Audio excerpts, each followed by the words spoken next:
Indian Prime Minister Narendra Modi is addressing the Indian diaspora in Bali. हम यहां बाली में बैठे हैं, बाली की परंपराओं के गीत गा रहे हैं। उसी समय जब मैं आपसे बात कर रहा हूं, इसी पल बाली से 1,500 किलोमीटर दूर भारत के कटक शहर में महानदी के किनारे बाली यात्रा का महोत्सव चल रहा है, जिसे बाली यात्रा कहते हैं।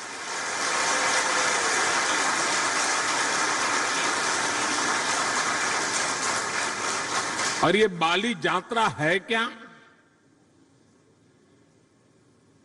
ये महोत्सव भारत और इंडोनेशिया के बीच हजारों वर्षों के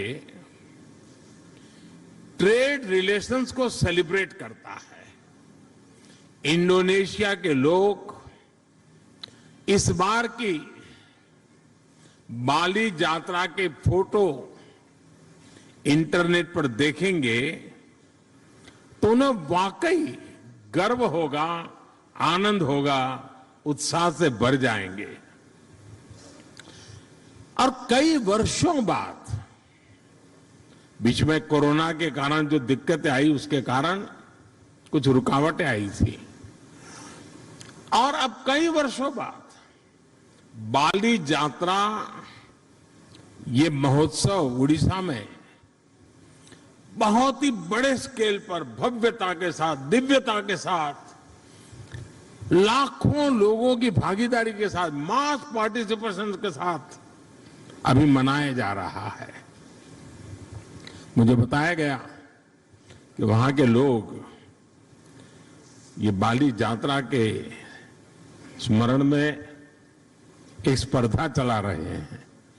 कहते हैं कि कागज के नाव बना करके बहाए जाएंगे, और वो वर्ल्ड रिकॉर्ड करने के मूड में है। इसका मतलब ये हुआ कि उड़ीसा में आज जो लोग इकट्ठा हुए हैं, उनका शरीर वहां है, लेकिन मन बाली में है, आप लोगों के बीच में है।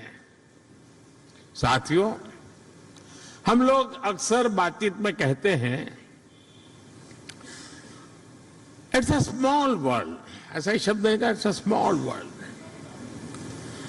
भारत और इंडोनेशिया के संबंधों को देखें तो ये शब्द नहीं है, ये हमें सच्चाई नजर आती है, सटीक बैठता है। समंदर की विशाल लहरों ने भारत और इंडोनेशिया के संबंधों को लहरों की तरह ही उमंग से भरा है, जीवंत रखा है। कभी थकान महसूस नहीं हुई, वो लहरें जैसे चलती रहती हैं, हमारा नाता भी वैसा ही जीवंत रहता है।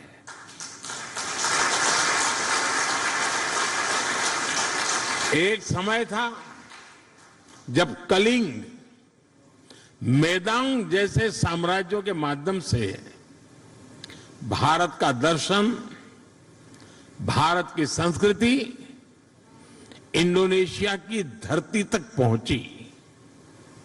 आज एक ये समय है जब भारत और इंडोनेशिया 21वीं सदी में विकास के लिए एक दूसरे के साथ कंधे से कंधा मिलाकर काम कर रहे हैं। इंडोनेशिया की जमीन ने भारत से आए हुए लोगों को प्यार से एक्सेप्ट किया, उन्हें अपने समाज में सम्मिलित किया। इसी वजह से आज आप सभी इंडोनेशिया के विकास और समृद्धि में अपना योगदान दे रहे हैं। हमारे बहुत सिंधी परिवार यहां रहते हैं, और भारत से आए हुए हमारे सिंधी परिवार के भाई बहनों ने यहाँ के टेक्सटाइल सेक्टर में, स्पोर्ट्स गुड सेक्टर में, इतना ही नहीं, फिल्म और टीवी इंडस्ट्री में भी काफी कुछ कंट्रीब्यूट किया है। गुजरात से जुड़े हुए काफी लोग यहाँ हैं। जेम्स, डायमंड्स, माइंस, इवन खेती, किसानी, उसमें भी वो लोग नजर आते हैं। भारत से आए हुए engineers, chartered accountants, professionals Indonesia के विकास के सहयात्री बने हुए हैं। कितने ही तमिल भाषी कलाकार यहां की संस्कृति, यहां के आर्ट्स को और समृद्ध करने में अपना योगदान दे रहे हैं। मुझे याद है जब 3-4 साल पहले इंडोनेशिया के बप्पा नयोमान न्यू आर्टा जी को भारत ने पद्मश्री से सम्मानित किया था, उस समय भारत का राष्ट्रपति भवन तालियों की गड़गड़ाहट से गूंजता ही रहता था। उनकी बनाई कलाकृति गरुड़ विष्णु केनकाना का कोई शायद हिंदुस्तानी ऐसा नहीं होगा जो उसकी प्रशंसा न करता हो। ऐसे ही इंडोनेशिया के वायन दिव्या और आगुस इंदिरा उदयन जी, उनको जब पद्म सम्मान मिला था तो मुझे उनके बारे में काफी कुछ जानने का, निर्णय करने से पहले मुझे काफी कुछ उनके विषय में जानने का मौका मिला। आगुस इंदिरा उदयन जी, आप भली भांति परिचित हैं उनसे, और आज यहाँ मौजूद भी हैं। वो बाली में महात्मा गांधी के विचारों को आगे बढ़ाने के लिए जी जान से जुटे हुए हैं।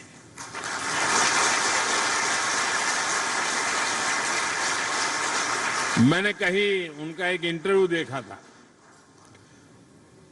उसमें वो कह रहे थे कि भारत की सबसे बड़ी विशेषता अतिथि देवो भव की है।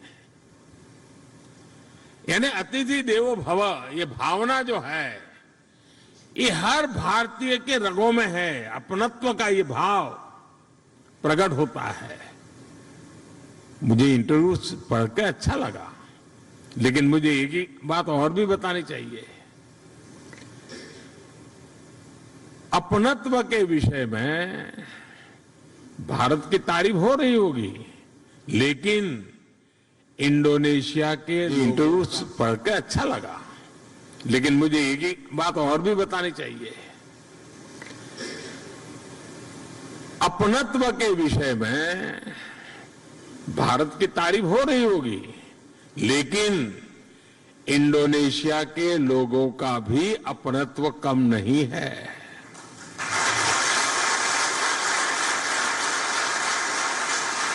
जब मैं आप पिछली बार जकार्ता में आया था, इंडोनेशिया के लोगों ने जो स्नेह दिया, जो प्यार दिया, मैंने उसे करीब से देखा था, महसूस किया था। इतना मान, सम्मान, प्यार, स्नेह, अपनापन, क्या कुछ नहीं था। और मुझे याद है राष्ट्रपति जोको विडोडो जी के साथ पतंग उड़ाने में मुझे जो मजा आया था, हम दोनों पतंग उड़ाने चले गए थे वो अद्भुत था।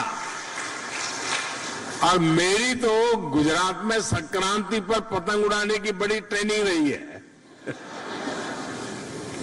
और मुझे पता है यहां इंडोनेशिया में भी संक्रांति पर खूब पतंग उड़ाई जाती है। यहां पास में,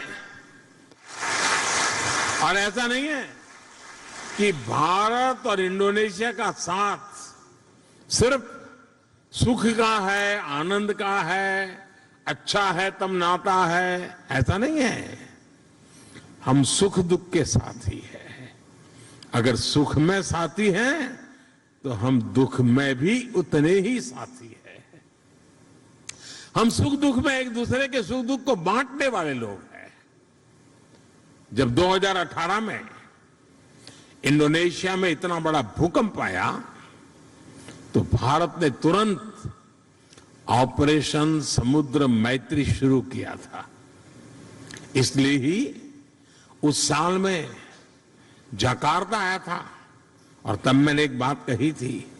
मैंने कहा था कि भारत और इंडोनेशिया में 90 नॉटिकल मील का फासला भले हो, लेकिन हकीकत तो ये है हम 90 नॉटिकल मील दूर नहीं है, हम 90 नॉटिकल मील पास है।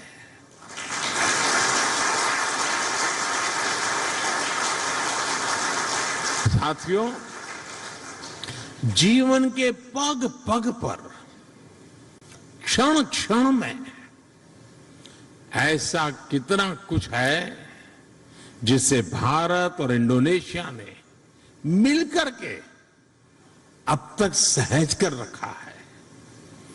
बाली की ये भूमि महर्षि मार्कंडेय और महर्षि अगस्त्य के तप से पवित्र है।